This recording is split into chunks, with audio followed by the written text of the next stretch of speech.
phones, Babylons can't crack the code. The XFL is officially back for the 2023 spring football season, and they've recently released all their quarterbacks in the XFL. In today's video, I'm going to be taking a look at every quarterback in the XFL. Before I move on, remember to smash that like button and subscribe if you haven't already. Now let's get into it. The first XFL team I'm going to be talking about is the Arlington Renegades, and the first quarterback I'm going to be talking about on their team is Drew Plitt. Drew Plitt played for Ball State from 2017 to 2021. He completed 62% of his passes, threw for 9,601 yards, 68 touchdown passes to the air, 30 interceptions, while accounting for a total of 14 rushing touchdowns over the 5-year span of his career. A notable accolade that he had at Ball State was he was a second-team All-MAC member in 2020. Plitt went undrafted in 2022, signed an undrafted free agent deal with the Cincinnati Bengals, and got released during preseason. The other quarterback on the Renegades roster is Kyle Slaughter. Slaughter had a very interesting college football career, as he spent the first few years at Southern Miss, where he was buried on the depth chart as a quarterback, and eventually made a transition to a wide receiver, where he didn't necessarily get a lot of playing time there either. He would then transfer to Northern Colorado, where he was a backup one season. Then in 2016, he broke out on the scene as a starter, becoming one of the best FCS level quarterbacks, completing 62% of his passes, thrown for 2,656 yards, 29 touchdown passes through the air, compared to only 10 interceptions. He would end up going undrafted in 2017, and ever since then, he's been around pro football quite a bit. Spanning all the way from 2017 to 2022, Kyle Slaughter has spent some short stints with teams such as the Broncos, the Vikings, Cardinals, Lions, Bears, Raiders, the Vikings again, and the Jags. He also played in the USFL in 2022 with the Breakers. He was an all-USFL team member, where he had a 9-11 TD interception ratio while throwing for 1,798 yards and completing 57% of his passes. Moving on to the next team, it is the DC Defenders, who currently only have one quarterback on roster, and it's former Syracuse quarterback Eric Dungey. Eric Dungey played for Syracuse from 2015 to 2018, where he completed 61.5% of his passes, threw for 9,340 yards, 58 touchdown passes through the air, and 30 interceptions. He was good on the ground throughout his entire career, rushing for a career total of 1,993 yards, averaging nearly 4 yards per carry, and 35 total touchdowns on the ground. His biggest season came in 2018 for the Orange, as he threw for 2,868 yards, 18 touchdown passes through the air, 9 interceptions, rushing for over 750 yards, and 15 total touchdowns on the ground. Eric Dungey would end up going undrafted in the 2019 NFL Draft, and since then he's had stints in the NFL with the Browns in 2019 and the Bengals in 2021. He was even originally a part of the XFL in 2020 with the Dallas Renegades. Next up, with the Houston Roughnecks, the first quarterback I'm going to be talking about on their team is Western Michigan standout Caleb Ellaby. Caleb Ellaby played for Western Michigan from 2018 to 2021. He redshirted in 2019, not appearing in a game. But besides that, in his career, he completed roughly 64% of his passes, threw for just over 6,000 yards, 45 touchdown passes through the air, and 11 interceptions. He also accounted for 13 total rushing touchdowns on the ground. A notable accolade of his at Western Michigan was that he was a second-team All-MAC member in 2021. He went undrafted in 2022, and this is his first really big opportunity. The other quarterback on the Roughnecks is former Troy quarterback Brandon Silvers. In Brandon Silvers' 4-year career at Troy, he was a 4-year starting quarterback and put up some big numbers. He completed 64% of his passes, threw for over 10,000 yards, 71 touchdowns to the air, 29 interceptions, and accounted for a total of 16 rushing touchdowns in his career. Some of the accolades that he had to his name in college was that he was a 2-time All-Sun Belt honorable mention in 2015 and 2017, and a first-team All-Sun Belt member in 2016. He went undrafted in 2018. His first opportunity in the NFL came right when he went undrafted, when he got invited to a rookie minicamp for the Saints, but nothing ever really came of it. He would then play in the AAF with the Memphis Express, and after having a solid year, he would then sign with the New York Jets, but ultimately didn't make it to the preseason. Silvers last played professional football in 2020 with the Seattle Dragons of the XFL. The next team I'm going to be talking about is the Orlando Guardians, and the first quarterback I'm going to be talking about on their roster is Quentin Dormady. Dormady would first get his start in college football with Tennessee, where he was there for a total of 3 seasons, playing in a total of 13 games, primarily as a backup quarterback, but he did start in some. In his career as a volunteer, he completed about 57% of his passes, threw for 1,282 yards, 7 touchdown passes, and 6 interceptions. He would then transfer to Houston, where he only played 1 game in the 2018 season as a backup quarterback. For his final year of college eligibility, he would transfer from Houston to Central Michigan, and this would be the best year of his college football career, as in 10 games played, he completed about 65% of his passes, threw for 2,312 yards, 14 touchdown passes compared to 9 interceptions. This is his first big pro opportunity right now with the XFL. The other quarterback on the team is someone you may recognize right off the bat, and it's Deondre Francois.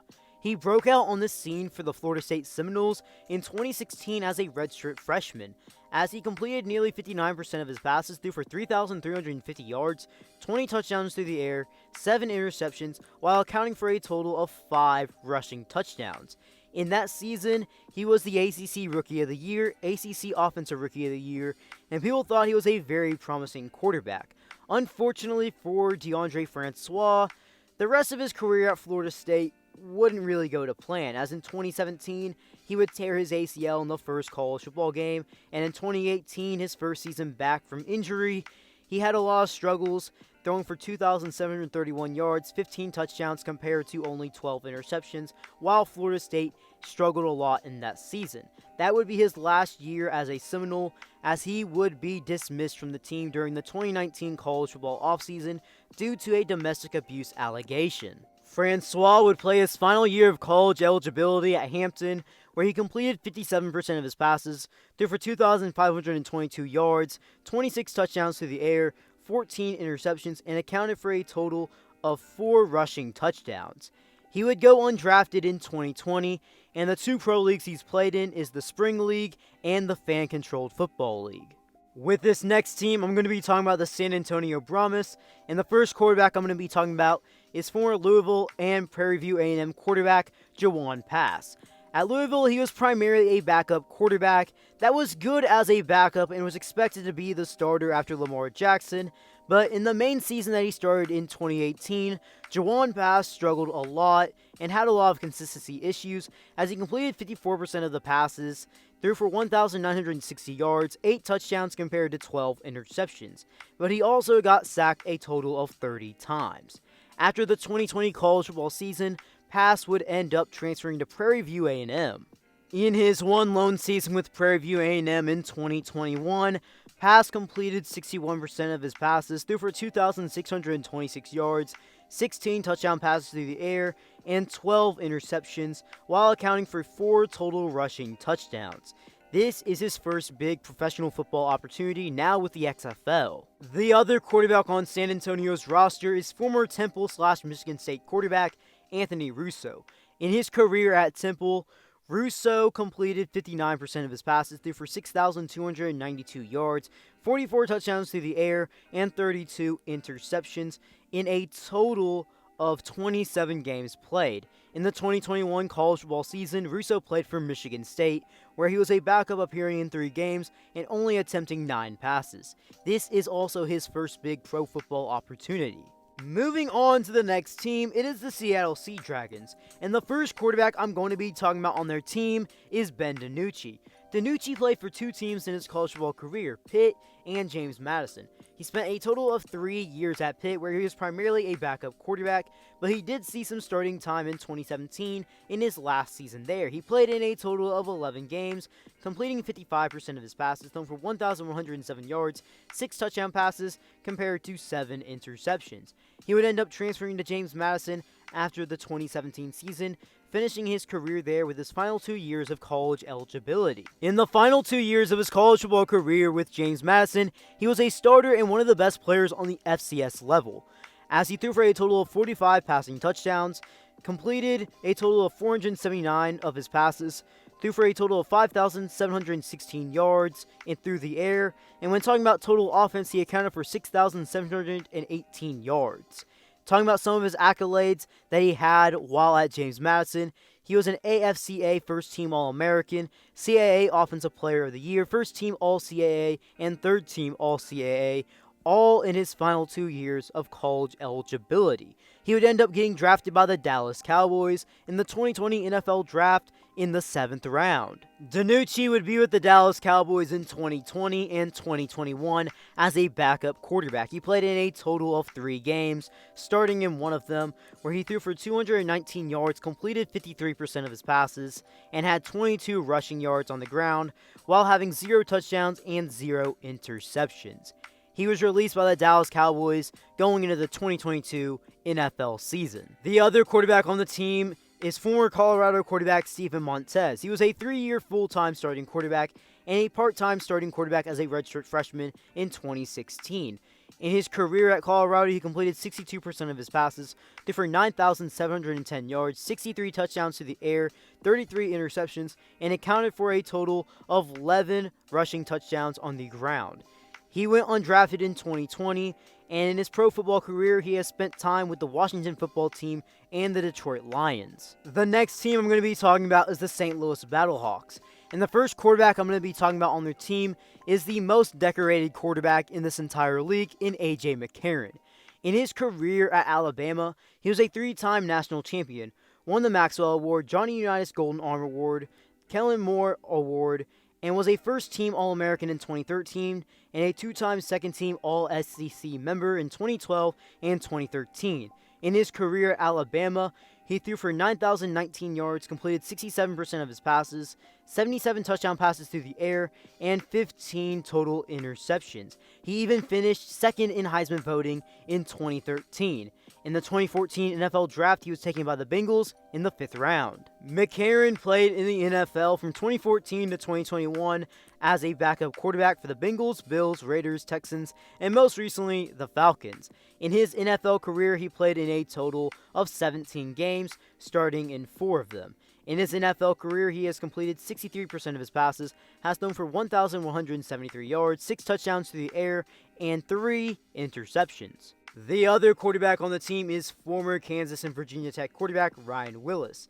Willis started his career as a Jayhawk, and he appeared in 16 total games, where he completed 55% of his passes, thrown for 2,530 yards, 11 touchdowns, and 17 interceptions. He would end up transferring to Virginia Tech, where he finished his college football career. In the last couple years of his college football career at Virginia Tech, he appeared in a total of 17 games, where he played pretty solid. He completed 59% of his passes, threw for 3,622 yards, 33 touchdown passes, and 14 total interceptions. In the 2020 NFL Draft, Ryan Willis went undrafted. In his pro football career, he has played in the Spring League in 2021 and even had a short stint with the Chicago Bears and is now with the St. Louis Battlehawks. It's worth mentioning in the Spring League of 2021, he was the league's MVP. Moving on to the final team in today's video, it is the Vegas Vipers. And the first quarterback I'm going to be talking about is former NC State/Baylor quarterback Jalen McClendon.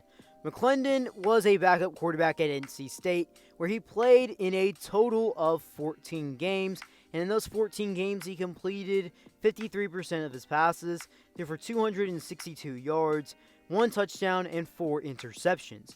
He would transfer to Baylor for the 2018 season. In his one lone season at Baylor, he appeared in a total of 9 games, completed 60% of his passes, threw for 715 yards, 3 touchdowns, and 3 interceptions. The other quarterback on the team is Luis Perez.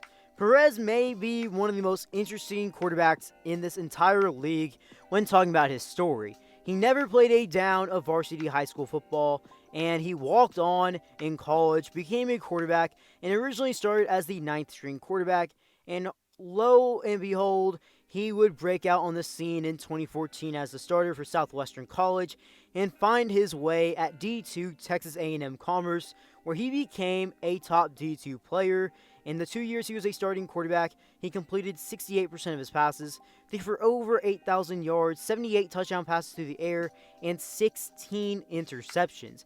He was even a first-team All-American for D2 football and a D2 national champion.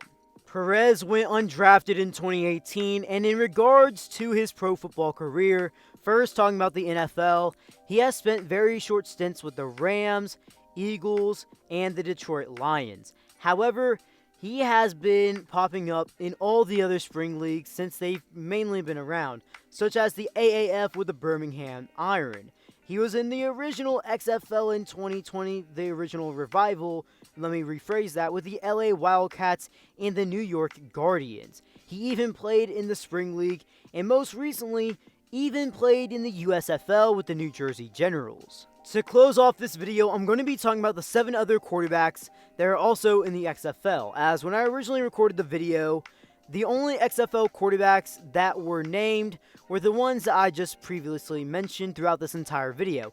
However, after I recorded, the XFL released quarterback assignments of 7 other quarterbacks. Those quarterbacks being Kevin Anderson, Renegades, Cole McDonald, Roughnecks, Mitch Kidd, Guardians, Reed Sinnett and Jack Cohn are both going to San Antonio, the Seattle Sea Dragons got Brian Lewerke, and the St. Louis Battlehawks got Nick Tiano. Well guys, you made it this far in the video, drop something down in the comment section below. Who do you think is going to be the best quarterback in the XFL in 2023? And before you head out, remember to smash that like button, turn on those post notifications, and subscribe if you haven't already. Be Helly out.